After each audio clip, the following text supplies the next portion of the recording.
Stocks की तरफ ले चलता हूं। सबसे पहले टीसीएस मेंशन कर देता हूं। कुछ बाज वगैरह भेजे थे डायरेक्टर साहब, एक एक करके चलाइएगा।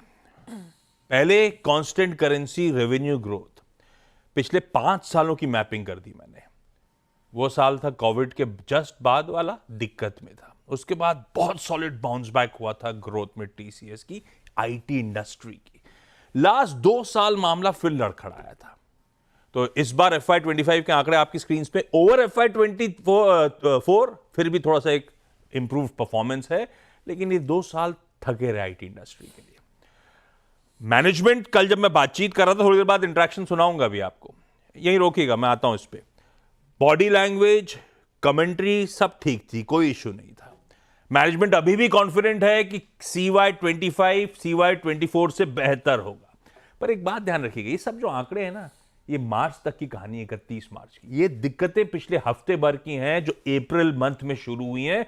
तो ना अब तक वो आंकड़ों में दिखेगा आपको मूड माहौल, ना मैनेजमेंट की कमेंट्री में नजर आएगा, क्योंकि अभी तो ट्रम्प साहब भी डिसाइड नहीं कर पाए करना क्या है। तो वहां यूएस के कॉर्पोरेट्स हम और आप क्या डिसाइड कर रहे होंगे, या फिर टीसीएस कैसे आकलन करेगा, ये ध्यान रखना है। FY25 की डील विन स्क्रीन पर है। डील विन सॉलिड है। ये FY25 के हर क्वार्टर का परफॉर्मेंस है। लास्ट 2 क्वार्टर देखिए, और इन्हीं लास्ट 2 क्वार्टर की डील बुकिंग्स को देखते हुए सबका कॉन्फिडेंस बढ़ रहा था। इन्हीं का नहीं, बाकी आईटी कंपनीज में भी स्ट्रॉन्ग डील बुकिंग्स थी कि शायद 2 साल थकावट के बाद ग्रोथ पटरी पे आएगी। पर अब इस तरह के इश्यूज हैं। मैनेजमेंट स्पेसिफिकली कह रहा है कोई लार्ज डील विन नहीं हुई है। Deal wins financial year wise भी स्क्रीन पर रख दिए मैंने। कोई कैंसिलेशंस नहीं है, ऐसा मैनेजमेंट कह रहा है। कोई डिलेज वगैरह अब तक नोटिस नहीं करे। अब तक मतलब 31 मार्च तक उन्होंने ऐसा कुछ नोटिस नहीं करा। पर टीसीएस के नंबर्स ठीक ठाक हैं। इसको मैं एक्सट्रापोलेट कर लूं बाकी आईटी कंपनीज के लिए? नहीं। टीसीएस का एक और आंकड़ा दिखाता हूं, नॉर्थ अमेरिका का परफॉर्मेंस, जिससे आईटी को सबसे ज्यादा धंधा मिलता है। 2 क्वार्टर्स में देखिए किस तरह की नेगेटिव ग्रोथ है नॉर्थ अमेरिका की। ये जब ओवरऑल कंपनी ग्रोथ पॉजिटिव रही है। टीसीएस कमा रहा है रीजनल मार्केट से, एक्स ऑफ नॉर्थ अमेरिका से।